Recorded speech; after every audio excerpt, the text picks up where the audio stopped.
Rates in cities with cleaner air से studies. अब यहाँ पे इन्होंने करा क्या है, ये लैंसेट की एक रिपोर्ट है। लैंसेट एक मतलब एनजीओ टाइप की ऑर्गेनाइजेशन है, ठीक है, जो कि कई सारी एनवायरनमेंट से रिलेटेड रिपोर्ट्स निकालती रहती है, ठीक है। अब ये क्या कह रहे हैं कि एवरेज पीएम का जो लेवल है, पीएम 2.5 का लेवल, पीएम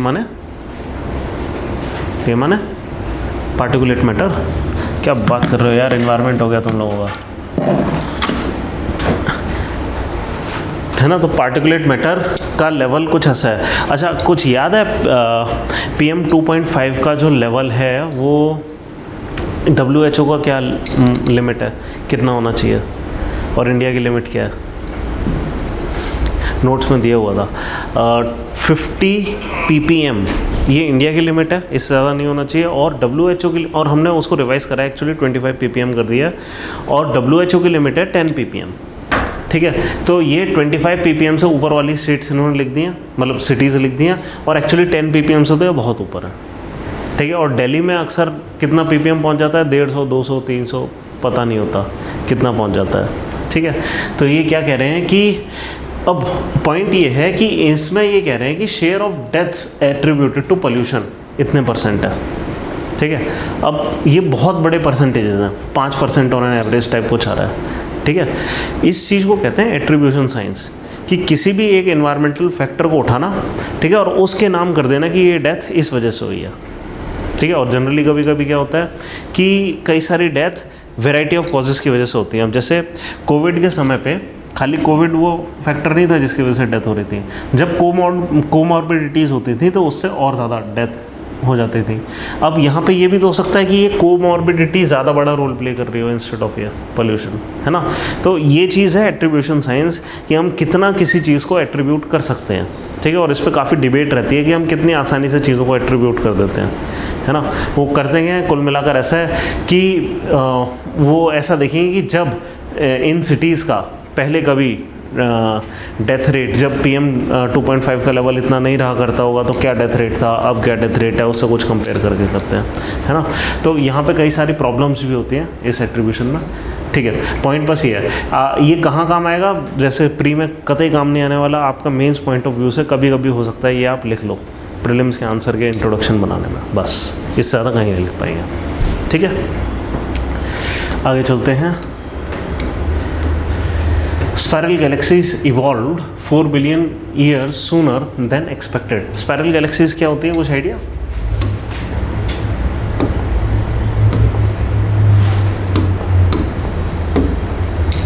स्पाइरल गैलेक्सीज का कुछ आइडिया क्या होती हैं? ठीक है, गैलेक्सीज की क्या डेफिनेशन होती है, ये तो आइडिया होगा, मतलब कैसे डिफाइन करेंगे हम किसी गैलेक्सी को? Galaxies cluster of stars. Simple, cluster नहीं बोलेंगे, ठीक है, बट ठीक है चलो क्लस्टर बोल देते हैं, क्योंकि गैलेक्सी के अंदर भी कुछ क्लस्टर्स होते हैं स्टार्स के, ठीक है, बट ये वर्केबल डेफिनेशन है हमारी। अब क्या है कि इन जनरल गैलेक्सीज, जो सबसे पहली गैलेक्सीज बनी होंगी, आपको आइडिया है सबसे पहले स्टार्स कब बने, कुछ इस बात का आइडिया? नहीं नहीं नहीं, 13.7 बिलियन ईयर अगो तो हमारा यूनिवर्स ही बना है। 13.7 ईयर नहीं है क्या, कहीं लिखा होगा, 13.8 बिलियन ईयर अगो तो हमारा यूनिवर्स ही बना है, ठीक है। और एटम्स बन गए थे लगभग 3 लाख साल के अंदर अंदर, ठीक है, और मैटर बनना शुरू हो गया था।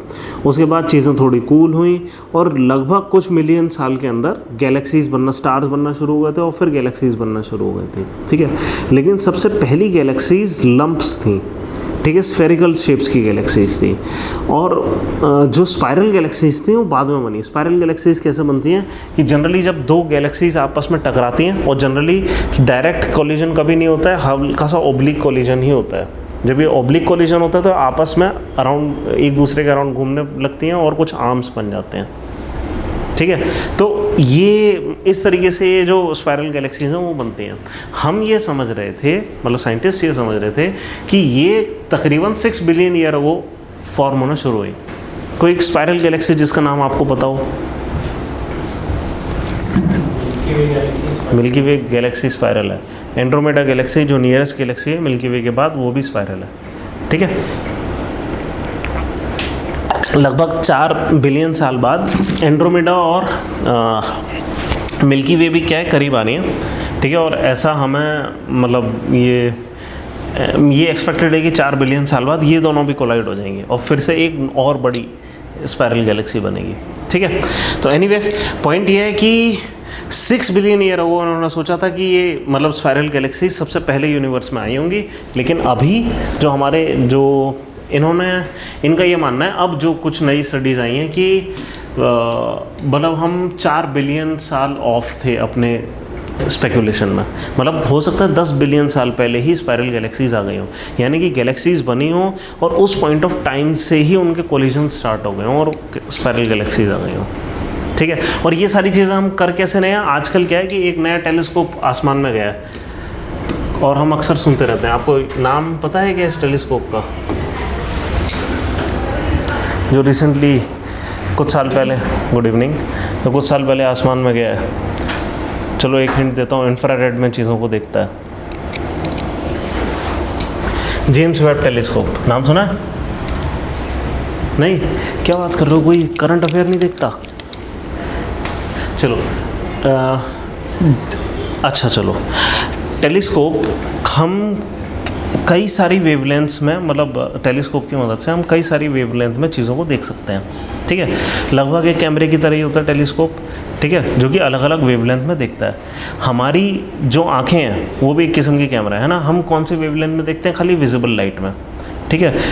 कुछ इंसेक्ट्स ऐसे होते हैं जो कि इंफ्रारेड में देख पाते हैं, ठीक है। इनफैक्ट जैसे कैट्स होती हैं, वाइल्ड कैट यानी कि लॉयन, टाइगर वगैरह, ये सब अंधेरे में हमसे बेहतर देख पाते हैं। क्यों? क्योंकि हमारा इंफ्रारेड विजन नहीं है, उनका जो विजन है वो इंफ्रारेड की तरफ थोड़ा वाइडर है, तो कुछ और रेंज ऑफ वेवलेंथ्स को देख पाते हैं जिसको हम नहीं देख पाते, ठीक है। इसी तरीके से कुछ कैमरे होते हैं जो कि इंफ्रारेड और इंफ्रारेड के भी बियॉन्ड माइक्रोवेव वगैरह इन सबको देख पाते हैं, ठीक है। अब जो जेम्स वेब टेलीस्कोप है ये ऐसे ही कुछ काम करता है, ये विजिबल लाइट नहीं देखता। ये कौन सी लाइट देखता है? ये इंफ्रारेड देख रहा है, ठीक है। अब इंफ्रारेड देखने का क्या फ़ायदा, क्योंकि ज़्यादातर तो देखो जैसे हमारा स्टार है, हमारा स्टार मतलब हमारा सन है, वो कौन सी वेवलेंथ सबसे ज़्यादा छोड़ रहा है? हमें जिसमें दिख रहा है लाइट विजिबल, ठीक है। अब जब हम, और ज़्यादातर स्टार इसी तरीके से छोड़ रहे होंगे, ठीक है, तो फिर इस चीज़ का क्या फ़ायदा कि हम इंफ्रारेड का एक टेलीस्कोप डाल दें ऊपर? ये तो इलॉजिकल सी बात लग रही है। इनफैक्ट स्टार इतने गर्म होते हैं वो जो और ज़्यादा हाई एनर्जेटिक वेवलेंथ छोड़ने की कोशिश करते हैं। विजिबल लाइट से ज़्यादा हाई एनर्जी किस में होती है? कुछ आइडिया? मैं अक्सर देखो क्लास में ये एक फार्मूला बताता हूँ याद रखने का, RMIVUX गैम को, ठीक है। क्या कि सबसे लो एनर्जी से लेकर सबसे हाई एनर्जी की तरफ, radio, micro, infrared, visible, ultraviolet, X-ray, gamma rays, cosmic rays, ठीक है। तो हम क्या देखते हैं? हम यह विजिबल देखते हैं, हमारी दुनिया छोटी सी है, ठीक है। अब अगर कोई स्टार बहुत ज़्यादा हाई एनर्जी वाला है तो वो कौन सी, विजिबल तो ऑब्वियसली ज़्यादातर स्टार छोड़ते हैं, उसके अलावा क्या छोड़ेगा फिर वो? अल्ट्रावायलेट, और ज़्यादा होगा तो एक्सरे छोड़ेगा, ठीक है। न्यूट्रॉन स्टार्स गामा रेज तक छोड़ते हैं, ठीक है, या कॉस्मिक रेज तक छोड़ते हैं, बहुत हाई एनर्जी की मतलब वेव्स छोड़ते हैं। तो मतलब क्या है कि ये वाला स्पेक्ट्रम है जनरली जो स्टार्स छोड़ते हैं, और हम जेम्स वेब टेलीस्कोप को ये देखने के लिए भेज रहे हैं, ठीक है। ये तो बड़ा काउंटर इंट्यूटिव है। क्या लगता है, क्या देख रहे होंगे हम? आपने रेड शिफ्ट फिनोमेना सुना है? क्या होता है रेड शिफ्ट, कोई आइडिया? जो गैलेक्सीज जो पीछे जाती रहती है वो अपना कलर जो है अलग इमिट करती है। नहीं, गैलेक्सीज तो अपना कलर सही इमिट कर रही हैं। जो स्टार होता है, जब स्टार दूर जाता है, हाँ, पास में ब्लू लाइट होता है, हाँ, लेकिन दूर जाते जाते वो रेड हो जाती है। क्यों? क्योंकि हमारे और स्टार के बीच में जो स्पेस है वो एक्सपेंड करता जा रहा है। जब एक्सपेंड करेगा तो वेवलेंथ बड़ी हो जाएगी। बड़ी वेवलेंथ मतलब पीछे ये साइड, ठीक है, वहाँ पे स्मॉलर वेवलेंथ है, smaller wavelength but high energy, shorter wavelength but low energy, ठीक है। अब क्या है कि पूरी दुनिया, ये हमने देखा है, ये मतलब जो बिग बैंग थ्योरी वगैरह जो भी हम मतलब जैसे भी आई है वो इसी चीज़ से आई है कि हमने ये देखा है कि सारी चीज़ें हमसे दूर जा रही हैं। जो अर्थ, जो हमारे सन के साइज़ के स्टार्स हैं वो जिस कलर में होने चाहिए थे उस कलर में नहीं दिख रहे हैं। जितनी दूर के स्टार्स हैं उससे ज़्यादा रेड शिफ्टेड दिख रहे हैं, ठीक है, यानी कि विजिबल की जगह इंफ्रारेड में दिख रहे हैं, ठीक है। जितनी दूर के ऑब्जेक्ट को हम देखेंगे वो उतना ज़्यादा रेड शिफ्टेड है। मतलब हो सकता है हमारे और उस स्टार के बीच में, उस ऑब्जेक्ट के बीच में जो स्पेस है वो एक्सपेंड हो गया है, तो उसकी जो वेव लेंथ है वो हो गई है एक्सपेंड, ठीक है। तो हमें सारी चीज़ें दिख रही हैं रेड शिफ्टेड, ठीक है। तो हमने जेम्स वेब टेलीस्कोप को बस ये पता लगाने के लिए भेजा है कि चलो रेड शिफ्टेड है, आप रेडर लाइट में देखो चीज़ों। रेड शिफ्ट मतलब ये वायलेट, वो सॉरी विजिबल है ना, विजिबल के ऊपर अल्ट्रा वायलेट होती है ना, और विजिबल के नीचे इंफ्रा रेड। रेड शिफ्ट मतलब वेवलेंथ का बढ़ जाना, ब्लू शिफ्ट मतलब वेवलेंथ का कम हो जाना। अगर ये जो दुनिया है ये छोटी हो रही होती तो सब कुछ ब्लू शिफ्टेड होता। अब क्योंकि सब कुछ रेड शिफ्टेड है मतलब सब कुछ एक्सपेंड हो रहा है, यानी कुछ टाइम पहले छोटा रहा होगा और टाइम पहले और छोटा रहा होगा। इन सारी चीज़ों को थियोराइज करके एक बिग बैंग थ्योरी निकली है कि हाँ किसी पॉइंट ऑफ टाइम पे एक पर्टिकुलर पॉइंट से सारा एक्सप्लोजन स्टार्ट हुआ होगा, ठीक है। उसको बिग बैंग बोलते हैं। कब हुआ होगा वो 13.8 बिलियन ईयर अगो जब भी हुआ होगा, ठीक है। तो जेम्स वेब टेलीस्कोप अब क्या कर रहा है कि यहाँ इस वेवलेंथ में, इसमें नहीं, इन वेवलेंथ्स में डिस्कवरी कर रहा है, ठीक है। और इन वेवलेंथ्स में वो, कहने का मतलब है, बहुत पुरानी लाइट्स को देख पा रहा है जो किसी ज़माने में एमिट हुई होंगी किसी गैलेक्सी से। वो इतने बिलियन साल तक चलकर लाइट हमारे पास आई और उसको जेम्स वेब टेलीस्कोप ने पकड़ा और स्टडी करा और ये देखा अरे इतने साल पहले भी हमें एक स्पाइरल गैलेक्सी मिली है, ठीक है। तो ये चीज़ हुई है। हम सोचते थे कि 6 billion year ago spiral galaxies रहा करती होंगी, बट हमें 10 बिलियन ईयर अगो कोई पुरानी स्पाइरल गैलेक्सी मिल गई है, ठीक है। बस यही है। सेफीड्स, अरे ये क्या हुआ, सेफीड्स वगैरह हैं, इन पे सवाल आ चुके हैं कई बार, ठीक है। सेफीड्स वो चीज़ थी जिससे पहली बार रेड शिफ्ट फिनोमेना देखा गया था। सेफीड्स इस टाइप के सेलेस्टियल बॉडीज़ होती हैं, ठीक है। तो ये बिग बैंग थ्योरी के अराउंड जितनी भी ये सेलेस्टियल बॉडीज़ हैं इस पर अक्सर सवाल आ चुके हैं, ठीक है। जब ये ज्योग्राफी में स्टार्ट होगा इसको बहुत डिटेल में पढ़ना, ठीक है, जब भी आपका ज्योग्राफी स्टार्ट होगा। एनीवे, तो ये चीज़ आपको समझ आ गई ना, बस इसलिए ये है रिसर्च मेथोडोलॉजी, ये सब ठीक है, बाकी फालतू की चीज़ें। चलो, till Russia do us apart NATO at 75 and enduring alliance, Hindu में ये आया था। 75 साल का हो गया नाटो। तो नाटो की फुल फॉर्म क्या होती है, कहीं लिखा तो नहीं? चलो गुड, बढ़िया। तो जनरली एक ना अटलांटिक अलायंस हुआ था जैसे वर्ल्ड वॉर 1 ख़त्म होने वाला था उससे जस्ट पहले 1944 में, ठीक है। और जब वर्ल्ड वॉर 1 ख़त्म हो रहा था उसी पॉइंट ऑफ टाइम पे एक नया दुनिया के सिक्योरिटी 2 की बात हो रही है। तो एक नए सिक्योरिटी आर्किटेक्चर की ज़रूरत थी, ठीक है। क्यों? क्योंकि ये चीज़ समझ आ रही थी वर्ल्ड वॉर जैसे ही ख़त्म होगा 2 बड़ी पावर इमर्ज होंगी, एक रशिया और एक यूएसए, ठीक है। और ये हमें कैसे पता था कि 2 बड़ी पावर्स इमर्ज होंगी?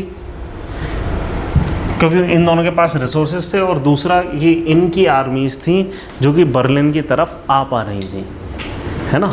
तो मान लीजिए ऐसा है कि ये बर्लिन शहर है, रशियन आर्मीज़ ईस्ट से आ रही थी, वेस्ट से आ रही थी यूएस की आर्मीज़, और इनफैक्ट सबसे पहले बर्लिन को घेरने वाली रशियन आर्मीज़ थी और एक फ्रंट बना लिया उन्होंने, है ना। इससे पीछे पीछे यूएस की आर्मीज़, इससे इधर इधर Russian armies and so on.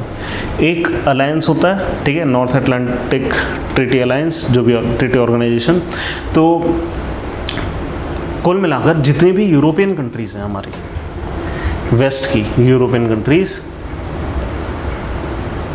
यहाँ पे ना एक बर्लिन वॉल खींची गई थी। बर्लिन के अंदर एक वॉल खींची गई थी, एक वॉल थी पूरी जर्मनी को, वेस्ट जर्मनी और ईस्ट जर्मनी को डिवाइड करती थी। जनरली इस लाइन के जितने भी वेस्ट में देश थे वो सब इस नाटो के हिस्से थे, और इस लाइन के ईस्ट में जितने भी देश थे वो सब, एक वार्सो पैक्ट था जो कि उन्होंने करा था, क्या कहते हैं, रशिया ने, उसका नाटो का इक्विवेलेंट उसके हिस्से थे, ठीक है। तो अब क्या है कि उसके बाद मतलब मेनली जो सिक्योरिटी आर्किटेक्चर था वो इस चीज़ का था कि जो रशिया के इन्फ्लुएंस में जो देश हैं वो अगर कभी वेस्ट के देशों को अटैक करते हैं तो उसके अगेंस्ट एक ट्रीटी होगी कि attack against one nation would be attack against the grouping. ठीक है, इस टाइप का एक अरेंजमेंट थी।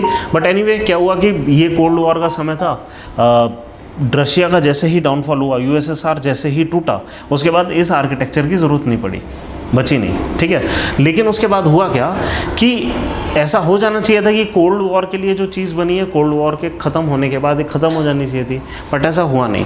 हम देखते हैं कि 1950s में मेंबरशिप हुई, 1980s में एक मेंबरशिप हुई स्पेन की, 1991 के बाद किसी की नई मेंबरशिप की ज़रूरत थी नहीं, लेकिन 1990s में, 2000 में, 2010, 2020 इसके बाद हम देख रहे हैं लगातार फिर से मेंबरशिप बढ़ती जा रही है। ठीक है, इनफैक्ट इसका एक लॉजिकल कंक्लूजन हो सकता है कि यूक्रेन वॉर हुआ। ठीक है, तो ऐसा कुछ है, तो इस पॉइंट ऑफ टाइम पे बहुत ज़्यादा मेंबर्स हो गए हैं। ठीक है, टर्की पहले से था, बट ये जो टर्की इसलिए था क्योंकि ऑटोमन एम्पायर का पुराना हिस्सा था और वो उसने पार्टिसिपेट करा था वर्ल्ड वॉर्स में। ठीक है, तो ये पूरी सिचुएशन है कि नाटो, ये सारी कंट्रीज़ हैं, इसमें आप चीज़ देखेंगे क्या, कुछ नाटो के डायलॉग पार्टनर्स हैं जो कि अफ्रीकन नेशन में हैं और कुछ NATO partners across the globe हैं, यानी कि दूसरी तरफ बैठे हुए हैं। इसमें आप ध्यान देंगे कि अफ़गानिस्तान एंड पाकिस्तान इसका हिस्सा है। ठीक है, ये एक चीज़ बस याद रखने की, कभी कभी पूछा जा सकता है, ऐसे क्वेश्चन प्रीलिम्स में आ जाते हैं। ठीक है, ऐसे जो इंटरेस्टिंग चीज़ें होती हैं उसको अक्सर पूछ लिया जाता है। बस इतनी सी बात है, 75 साल का हो गया, इतनी चीज़ पूछी गई है, ज़्यादा कुछ है नहीं। आगे चलते हैं। Hindenburg versus Adani. हिंडनबर्ग जानते क्या है? हिंडनबर्ग वैसे ना एक एयर बलून था किसी ज़माने में।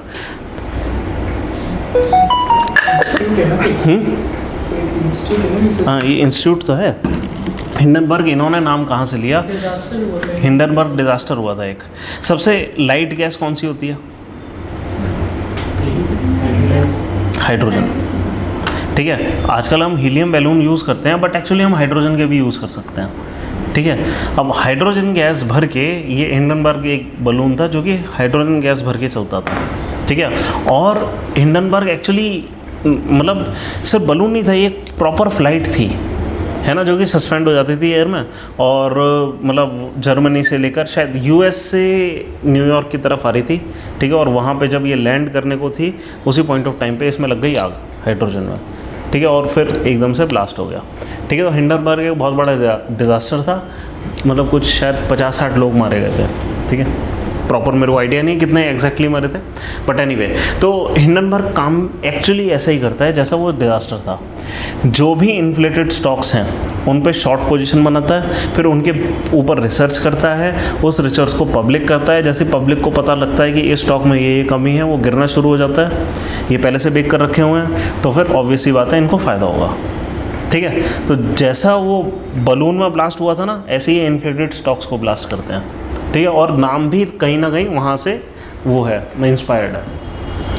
ठीक है, तो ऐसे ही कुछ हुआ था। जनवरी 24, 2023 में इन्होंने एकदम से एक रिपोर्ट रिलीज़ करी, और रिपोर्ट के रिलीज़ होते ही 50-60% अडानी के स्टॉक गिर गए, और इनफैक्ट कुछ स्टॉक्स 80% गिरना शुरू हो गए। 80% तक 4-5 दिन तक गिरते रहे और फिर 80% गिर गए। ठीक है, अब यहाँ पे ऑब्वियस सी बात है कि हिंडनबर्ग ने मतलब वो जो क्लेम करा था उसके बेसिस पे कई सारे इन्वेस्टिगेशन करने की कोशिश करी गई। इंडिया में इन्वेस्टिगेशन कुछ हुए और उसका कोई नतीजा नहीं निकला। ये माना गया कि नहीं, ऐसा कोई मतलब कोई अकाउंटिंग फ्रॉड है, ना स्टॉक मैनिपुलेशन है, जैसे कि ये लोग कह रहे हैं हिंडनबर्ग वाले, है ना, और अडानी को क्लीन चिट दे दी गई। लेकिन इसमें एक सेकेंडरी इन्वेस्टिगेशन खोली गई सेबी द्वारा। सेबी को कौन सी, सेबी क्या ऑर्गेनाइजेशन है? सिक्योरिटी एंड ठीक है, security exchange board of India. ठीक है, अब करता क्या है, सिक्योरिटी का मतलब क्या हो गया यहाँ पे? Stocks, bonds. ठीक है, फाइनेंशियल सिक्योरिटीज़ की बात हो रही है। अब जब भी इन फाइनेंशियल सिक्योरिटीज़ का एक्सचेंज होगा, है ना, मतलब मॉनेटरी एक्सचेंज है, इसमें कोई फ्रॉड ना हो जाए, इसके लिए ये एक स्टैट्यूटरी ऑर्गेनाइजेशन बनाई गई है।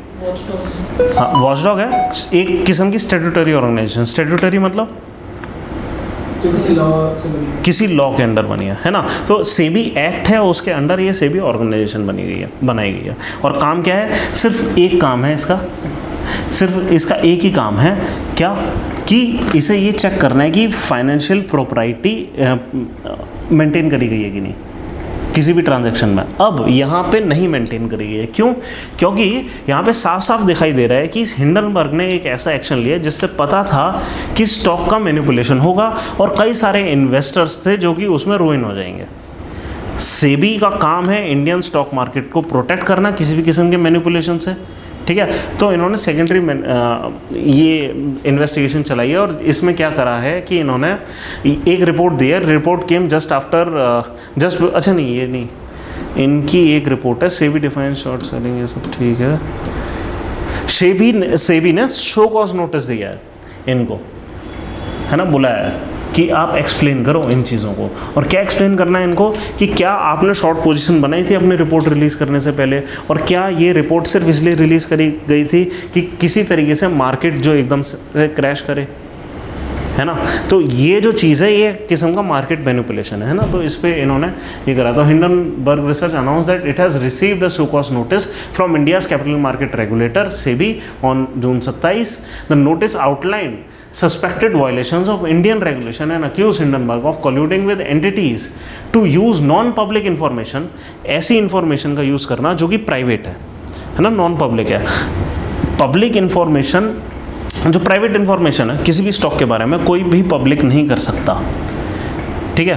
इसको क्या कहते हैं, इसके लिए एक टर्म होती है इनसाइडर ट्रेडिंग, ठीक है, कि ये एक इनसाइडर इंफॉर्मेशन है कि कोई पब्लिक में रिलीज़ कर रहा है, ठीक है, ये चीज़ नहीं करी जा सकती। तो इन्होंने ये चीज़ करी कि प्राइवेट नॉन पब्लिक इन्फॉर्मेशन को बाहर मतलब दिया है और कुछ लोगों को दिया है, और उस इन्फॉर्मेशन के बेसिस पे लोगों ने शॉर्ट पोजीशन बनाई है, मतलब मार्केट मैनिपुलेशन है, ठीक है। टू सेल ये शेयर जो भी हैं, SEBI named Hindenburg research and it's founder जो भी है, ठीक है, पार्टनर इन्वेस्टर जो भी हैं, और and 3 other entities owned by kingdom in the notice. एक और चीज़ है कि यहाँ पे ना इन्होंने इसका भी नाम लिया कोटक महिंद्रा का इसमें, KMIL, Kotak Mahindra investment limited.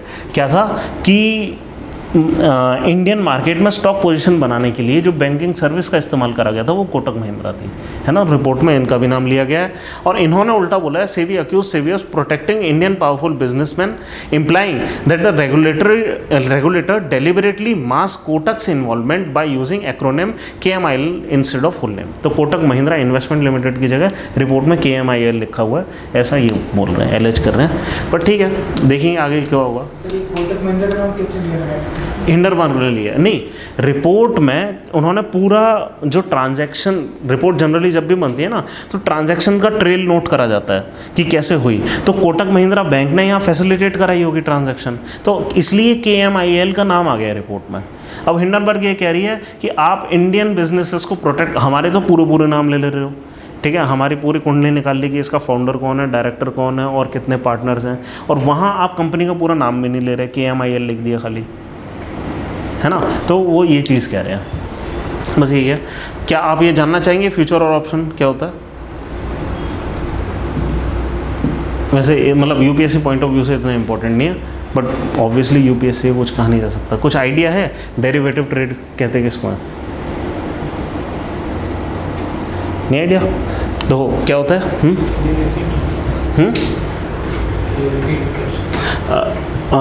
I mean do you want to know anything about this future and option? देखो वैसे मैं बता देता हूँ हल्का सा, एक छोटी सी जिस्ट। डेरिवेटिव्स क्या होता है, नाम में ही डेरिवेटिव है। ये फ्यूचर एंड ऑप्शन, पहली बात, 2 टाइप के डेरिवेटिव्स हैं। सबसे पॉपुलर प्रोडक्ट्स हैं डेरिवेटिव प्रोडक्ट्स के, मतलब डेरिवेटिव प्रोडक्ट्स के सबसे पॉपुलर विकल्प हैं हमारे पास, ठीक है। तो डेरिवेटिव्स, ठीक है। अब डेरिवेटिव्स क्या होते हैं कि एक अंडरलाइंग एंटिटी होती है, ठीक है, मान लीजिए शेयर, ठीक है, एक शेयर एक अंडरलाइन एंटिटी हो गई। शेयर को ट्रेड ना करके कि शेयर की ट्रेड का प्रॉमिस करना, ठीक है, ये डेरिवेटिव ट्रेड है, ठीक है। मतलब हम इस शेयर के बेसिस पे ही ट्रेड कर रहे हैं, बट एक्चुअली शेयर को ट्रेड नहीं कर रहे। उससे डिराइव करके कोई नया प्रोडक्ट निकाल रहे हैं और उसको ट्रेड कर रहे हैं।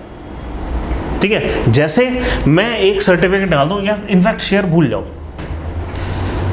जाओ, अपन आलू का ट्रेड करेंगे। 1 टन आलू है मेरे पास, अभी उसकी मतलब उसकी पैदावार हो रही है, 2 महीने बाद फसल निकलेगी और उसको मैं बेचूंगा। ठीक है, 1 टन आलू है मेरे पास और मैं मार्केट में जाकर एक ट्रेड कर रहा हूँ। ट्रेड ये कर रहा हूँ क्या कि एक मेरे को बायर मिल गया और कह रहा है कि 2 महीने बाद मैं तुम्हारा आलू ले लूँगा। तो एक ट्रेड जिसके ऊपर एक सर्टिफिकेट हमने साइन कर लिया है, ठीक है, और सर्टिफिकेट पे क्या लिखा हुआ है, डेट लिखी हुई है और क्वांटिटी लिखी हुई है, प्राइस, और लिखा है प्राइस। ठीक है, ये सर्टिफिकेट, और ये जो सर्टिफिकेट है साइन करने के मैंने कुछ पैसे दिए, कोई प्रीमियम था, मैंने पे करा। ठीक है, या उसने पे करा मेरे को प्रीमियम, है ना, और जिसको कहते हैं बयाना, है ना, इस टाइप का प्रीमियम। तो किसी ने प्रीमियम पे करा, ये सर्टिफिकेट बाय करने के कुछ पैसे उसने दे दिए मेरे को। ठीक है, और हमने ये प्रॉमिस कर लिया और मेरे भी कुछ पैसे अटक गए। और किसके पास अटके होंगे, मान लीजिए जो मंडी का रेगुलेटर है ना, उसके पास मेरे कुछ पैसे अटक गए, कि ताकि वो पैसे इसलिए अटक गए ताकि सही टाइम पे मैं उतने क्वांटिटी का पेमेंट कर दूं, मतलब उतना डिलीवर कर दूं, है ना। उस डेट को, जिस डेट पे मेरे को डिलीवरी करनी है, उसको कहते हैं डिलीवरी डेट। ठीक है, ऐसे ही कुछ शेयर में होता है क्या कि मान लीजिए एक लॉट, मान लीजिए 1000 शेयर्स हैं, एक कोई शेयर है जो कि 1000 के लॉट्स में ट्रेड होता है। ठीक है, तो 1000 शेयर हैं और उसमें लिखा हुआ है कि इतने शेयर मैं इस डेट पे इस प्राइस पे बेचूंगा, ये फ्यूचर का ट्रेड है। ठीक है, तो इस टाइप के कुछ ट्रेड होते हैं, इसको कहते हैं डेरिवेटिव्स। ठीक है, इसमें छोटा सा और नुआंस होता है। ये जो प्राइस है अगर डायनेमिक है तो इसको सिंपल फ्यूचर का ट्रेड बोलेंगे। ठीक है, अगर ये प्राइस भी फिक्स्ड हो गया कि मैं एग्जैक्टली इसी प्राइस पे बेचूंगा, चाहे मार्केट का रेट 24,000 चले जाए या 20,000 चले जाए, मैं बेचूंगा 22,000 में। ठीक है, अगर प्राइस भी फिक्स कर दिया गया तो उसको ऑप्शन का ट्रेड कहते हैं। इसमें क्या होता है, मेरे पास एक ऑप्शन होता है, ऑप्शन का ट्रेड ये होता है, it gives you a right to buy but not an obligation to buy. Right to buy कैसे, कि अगर प्राइस 26,000 चला गया और मैंने जो सर्टिफिकेट पे जो प्राइस के ऊपर हस्ताक्षर करे हैं वो 22,000 के करे हैं, चाहे वो 26 चले जाए चाहे 30 चले जाए, मेरे को कोई फ़र्क नहीं पड़ता, मेरे को 22 में चाहिए। ठीक है, I have a right to buy but not an obligation to buy. लेकिन अगर उसी का जो प्राइस है 18,000 चला गया, अब तो मेरे को नुकसान हो जाएगा 22,000 में बाय करने में। जो कि ओपन मार्केट से कोई चीज़ 18 में मिल रही है उसको मैं 22 में क्यों बाय करूं। ठीक है, ये अगर कॉन्ट्रैक्ट मेरे को ये ऑप्शन देता है कि I have a right to buy but not an obligation to buy, अगर नीचे चला गया तो मैं पीछे पल्ला झाड़ लूँ, अगर ये ऑप्शन है मेरे पास तो उस ट्रेड को क्या बोलेंगे, ये ऑप्शन ट्रेड। ठीक है, फ्यूचर ऑन ऑप्शन क्या है कि फ्यूचर में तो आपने पैसा पूरा लगभग पे कर दिया, उसकी कुछ मतलब किस्त पे कर दी होगी, बाकी आपको करना होगा, इसको आपको मतलब लागू करना ही होता है, मतलब ये ट्रेड एग्जीक्यूट होगा ही होगा उस दिन पे। ठीक है, आपका पैसा अटक गया पूरा।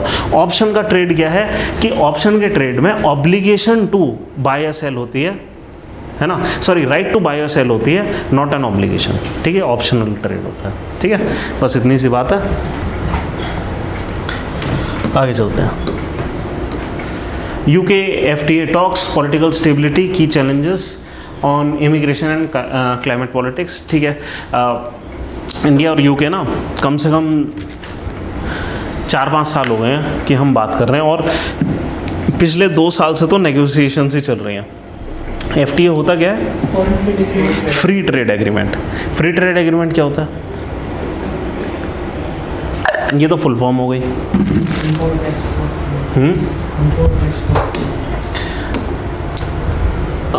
इंपोर्ट एक्सपोर्ट में क्या, नॉन नहीं, ज़रूरी नहीं है नॉन टैक्स हो। 2 एंटिटीज़ हैं, 2 कंट्रीज़ हैं, ठीक है, इनके बीच में ट्रेड हो रहा है। ठीक है, अब जब भी ट्रेड होगा, ठीक है, एक तो होता है preferential trade agreement. Preferential trade agreement ये होता है कि हम उस टैक्स रेट पर वो ट्रेड करें जो कि हम अपने बेस्ट पार्टनर को देते हैं। ठीक है, मान लीजिए इंडिया नेपाल के ट्रेड में हम लोएस्ट टैक्स रखते हैं, लगभग 10% मान लीजिए कस्टम ड्यूटी रखते हैं ज़्यादातर प्रोडक्ट पे, अगर ऐसा करते हैं, ठीक है। अगर हम किसी और कंट्री के साथ प्रेफरेंशियल ट्रेड एग्रीमेंट कर रहे होंगे, मान लीजिए यूएस के साथ, तो हम उनको प्रॉमिस करेंगे जो हम अपने बेस्ट पार्टनर को दे रहे हैं ना वही आपको देंगे। प्रेफरेंशियल ट्रेड एग्रीमेंट हो गया और फ्री ट्रेड एग्रीमेंट हो गया जो लोएस्ट से लोएस्ट पॉसिबल है ना, दोनों कंट्रीज़ की तरफ से, दोनों कंट्रीज़ का जो लोएस्ट है। ऐसा नहीं कि लगभग ज़ीरो कर देते हैं, मतलब ज़ीरो कर देते हैं पर लगभग ज़ीरो के आसपास आ जाता है, बहुत लो हो जाता है, ठीक है। ये लगभग उतना हो जाता है जितना मान लीजिए इंडिया के इंटरनल ट्रेड में जीएसटी लगता है, इंटर स्टेट ट्रेड में 18% मान लो, है ना, तो हम लगभग 18% पे ले आएंगे, है ना। मतलब हम किसी भी विदेशी कंट्री को ऐसा ही ट्रीट करेंगे जैसे इंडियन कंट्री ही है, ठीक है। तो इस टाइप का कुछ ट्रेड होता है, ये क्या फ्री ट्रेड एग्रीमेंट, ठीक है। इसमें भी और भी कई सारे नुआंसेस वगैरह हो सकते हैं, ठीक है। इसमें क्या नुआंसेस होते हैं, जैसे कि एक हमारा थर्ड पार्टी के साथ क्या हमारा अरेंजमेंट बैठ रहा है, ठीक है। यहाँ पे रूल्स कुछ होते हैं, रूल्स ऑफ ओरिजिन कुछ अप्लाई होते हैं। रूल्स ऑफ ओरिजिन क्या कि कभी कभी ये हो सकता है कि यहाँ चाइना बैठा हुआ है और ये नेपाल है, और नेपाल और चाइना के बीच में फ्री ट्रेड एग्रीमेंट है, इंडिया और नेपाल के बीच में फ्री ट्रेड एग्रीमेंट है ना, और वो इस रूट से इंडिया में सब कुछ एक्सपोर्ट करना शुरू कर दे, ये तो दिक्कत हो जाएगी, है ना। फ्री ट्रेड एग्रीमेंट में कई सारे टर्म्स एंड क्लॉजेस होते हैं जो साफ साफ दिखाते हैं कि रूल ऑफ ओरिजिन ये कहेगा कि जो ओरिजिनेटेड है नेपाल में सिर्फ उस पर वो टैक्स रेट अप्लाई होंगे, है ना। अगर ये पता लग गया कि कोई जो चीज़ है वो वहाँ पे बनी है और फिर आई है ना, वैल्यू एडिशन की बात अलग है, वहाँ चाइना से रॉ मटेरियल इंपोर्ट करा इन्होंने, कुछ वाजकई में मैन्युफैक्चर करा और फिर भेज दिया, वो बात अलग है। बट अगर सिर्फ ये है कि यहाँ से शिपमेंट यहाँ कोई आई और यहाँ से शिपमेंट यहाँ चली गई, है ना, तो उस पर रूल्स ऑफ ओरिजिन कुछ रूल्स लगेंगे फ्री ट्रेड एग्रीमेंट के, ठीक है। तो फ्री ट्रेड एग्रीमेंट कुछ ऐसी चीज़ होती है। अब क्या कि इंडिया चाइना की ही वजह से एक बहुत बड़े फ्री ट्रेड एग्रीमेंट से बाहर निकल गया है, ठीक है। RCEP एक रीजनल इकोनॉमिक कोऑपरेशन पार्टनरशिप थी जो कि हम साउथ ईस्ट एशियन आसियान जो नेशंस हैं ना 10 उनके साथ कर रहे थे, ठीक है। और ये इंडिया को बहुत बड़ी रीच दे देता ग्लोबल मार्केट में। बट क्या है कि उस ऑर्गेनाइजेशन में चाइना भी था, इसलिए हमने उससे बैकआउट कर लिया, क्योंकि हम ऐसे किसी एग्रीमेंट में नहीं रहना चाहते, ऐसे किसी फ्री ट्रेड एग्रीमेंट में नहीं रहना चाहते जिसमें चाइना भी हो, ठीक है। तो अब क्या है कि अब जब हम ईस्ट नहीं देख रहे हैं, हमारी लुक ईस्ट पॉलिसी ना और फिर एक्ट ईस्ट पॉलिसी, और बस हुआ क्या कि एन मोमेंट पे हमने लुक ईस्ट करना बंद कर दिया, तो हमें वेस्ट देखना पड़ेगा अब, ठीक है। कहीं से तो ट्रेड करना पड़ेगा, कहीं से तो इंपोर्ट एक्सपोर्ट होगा, तो हम अब वेस्ट की तरफ देख रहे हैं। और EU के साथ बात चल रही है, यूरोपियन यूनियन के साथ, UK के साथ बात चल रही है, USA के साथ बात चल रही है कि हम किसी तरह इनके साथ फ्री ट्रेड एग्रीमेंट कर लें, है ना। तो बस यही है, हर कुछ दिनों में फिर ये आता रहता है कि अब बात यहाँ पहुँची, यहाँ पहुँची, कुल मिलाकर बात है कि बात कहीं पहुँची नहीं है अभी, ठीक है।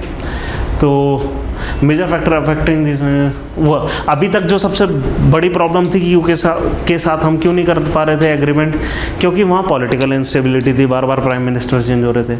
अब थोड़ी सी स्टेबिलिटी है, अब थोड़ा है कि हो सकता है बात हो जाए, बात चल रही है, ठीक है, अंदर खाने बात चल रही है, हमें नहीं पता कि एग्जैक्टली कहाँ तक पहुँची है बात, ठीक है। चलो हैं जी, एंटी इंडिया लेबर पार्टी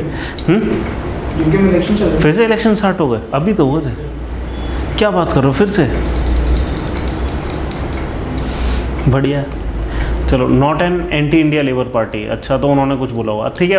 उनके कुछ स्टेटमेंट्स वगैरह आ रहे हैं इससे रिलेटेड कि क्या करेंगे, कोई इंपॉर्टेंट नहीं है हमारे लिए, जब वाकई में ट्रेड एग्रीमेंट हो जाएगा तब हमारे लिए कुछ काम का होगा, ठीक है। New discovery, mosquito hormones regulate blood cravings offering hope for disease control. तो study has revealed that a pair of mosquito hormones work together to regulate insects craving for blood. Okay, तो हमारे पास पेयर ऑफ मॉस्किटो हॉर्मोन्स कि कोई hormones हमने, mosquito के hormones हमने शायद कोई पाली है कि अगर हमने उनको इंजेक्ट कर दिया तो हम उनकी क्रेविंग को मैनेज कर सकते हैं, वो खून नहीं पिएंगे, बढ़िया।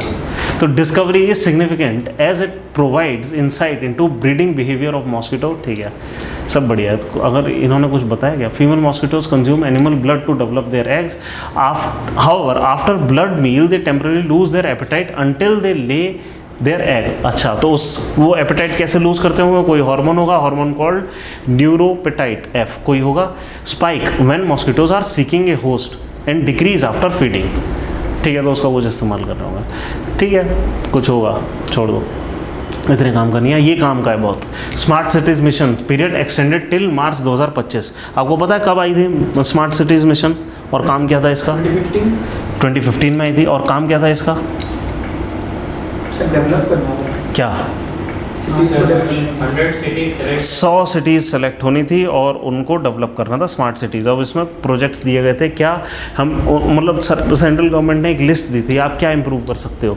ठीक है, आप मतलब पब्लिक स्पेसेस को, रोड्स वगैरह, इंफ्रास्ट्रक्चर को कर सकते हो, सीवेज सिस्टम और वाटर सप्लाई सैनिटेशन वगैरह सिस्टम पे काम कर सकते हो। ऐसे एक लिस्ट दी गई थी, आप ये काम इम्प्रूव कर सकते हैं, है ना।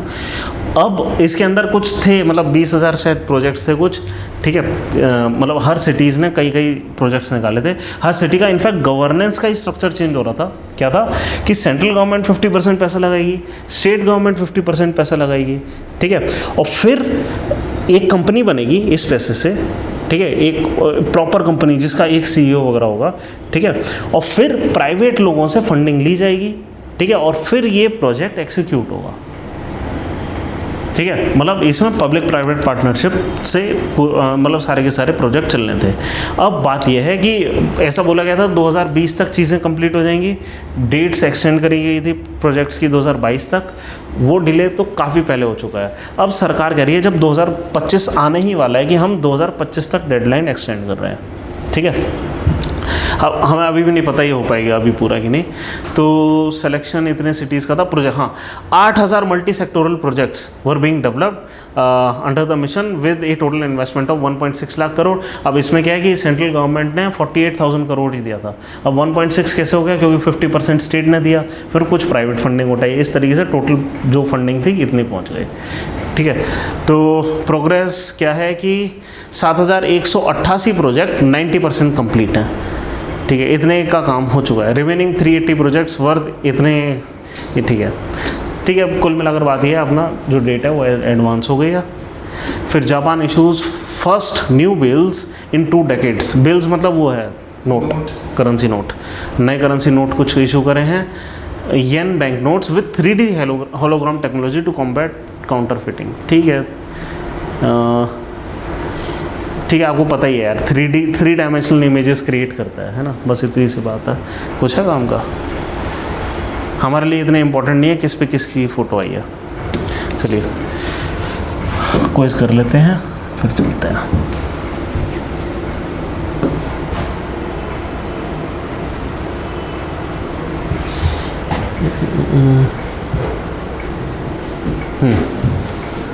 इंफ्रारेड लाइट हमें ना ये पहले करना चाहिए नहीं, न्यूज़ पढ़ने से पहले। जापान हो गई।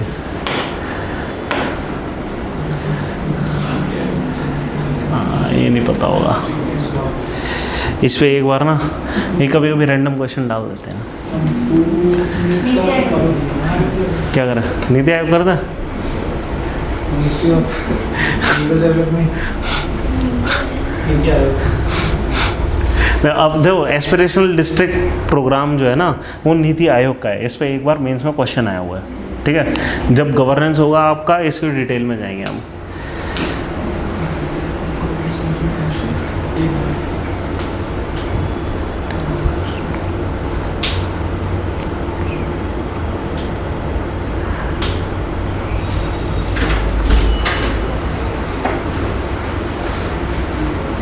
ये मेरे को भी नहीं पता, तुक्का मारना पड़ेगा इसमें। Promote agriculture productivity in developing countries.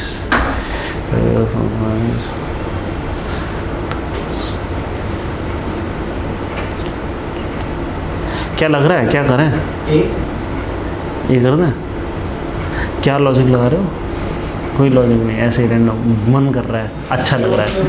Protect consumer health लिखा है। मेरे को भी पता है, यही लग रहा है। इसी वजह से मेरे को ये लग रहा है कि भाई रेगुलेट करना ग्लोबल फूड प्राइसेस, ये तो क्या है कि एकदम से इशू बन जाएगा ग्लोबली कि भाई फूड प्राइसेस रेगुलेट कर रहे हैं, फ्री फ्लो में मार्केट में रहना दो, है ना। ऐसे ही mandatory national food safety regulation across all member country. कोई भी ऐसे ऑर्गेनाइजेशन का क्यों हिस्सा होना चाहेगा जो कि फोर्स कर देगी मैंडेटरीली आपको ये काम करना है। है ना, तो थोड़ा मुश्किल है। तो promote agricultural productivity in developing countries through technology transfer, कोई ऐसा आसानी से ऐसी ऑर्गेनाइजेशन बनती नहीं है ना, कि डेवलप कंट्री खुद कहते हैं लो तुम्हें टेक्नोलॉजी दे देते हैं, करो काम, है ना, इसलिए ये लग रहा है मेरे को। देखते हैं, यही है, ठीक है। प्राइमरी ऑब्जेक्टिव कोडेक्स एलिमेंट है ये इंट्यूशन इस टू डेवलप वॉलंटरी इंटरनेशनल। अब आपको समझ आया कि कैसे लोग 100 कर देते हैं, है ना, तो बस यही करना है, इंट्यूशन इतना पहुंचा देना कि हमारे तुक्के बेहतर, बाकी उससे थोड़े से बेहतर चलना शुरू हो जाए। फिर जब आप 100 करोगे तो 60 से ही जाएंगे मिनिमम, ठीक है। तो ऑब्जेक्टिव कोडेक्स, ठीक है, ये क्या है कि is to develop voluntary international food standard, voluntary international food standard, किसी को फोर्स नहीं कर रहे हैं, aimed at protecting consumer health and ensuring fair trade practices in food trade. These standards cover a wide range of topics such as food safety, hygiene, labelling, ठीक है। By establishing these standards, CAC seeks to facilitate international trade, ठीक है। तो कुल मिला के food safety के standards establish कर रहे हैं, है ना, ठीक है। उस टाइप का कोई कोड है, इसलिए इसे कोडेक्स लिखा है, एलिमेंटेरियस कमीशन। ओ ये तो आसान होना चाहिए। इंडिया एंड श्रीलंका, इस बार इंडिया एंड श्रीलंका के ऊपर शायद क्वेश्चन आ गया था। स्लाइनेक्स पूछा था, क्या पूछा था, संप्रीति पूछा था प्रीलिम्स में, संप्रीति आया था ना शायद, कौन सा आया था यार, मैंने एक वो दिया था, याद है, फिजिकल नोट दिए थे, किस किस को मिले थे नहीं पता। जितने भी इंडिया जितने भी लोगों के साथ ये ट्रेड एक्सरसाइजेस करता है ना, वो सॉरी ट्रेड कह रहा हूँ, ये मिलिट्री एक्सरसाइज करता है, उस सब की लिस्ट थी एक। उसमें साउथ एशियन पार्टनर्स के साथ जो होते हैं वो अलग कर रखे थी, वेस्टर्न कंट्री के साथ अलग, जो क्वाड कंट्री है वो अलग, और ऐसे करके। तो मैं एक बार फिर से अपडेट करके दे दूंगा एक बार वो लिस्ट, ठीक है। चलो, नोमैडिक एलिफेंट वैसे लग क्या रहा है नाम से, कहाँ के लोग नोमैडिक होते हैं? मंगोलिया। हाँ तो ये कहाँ गया, ठीक है।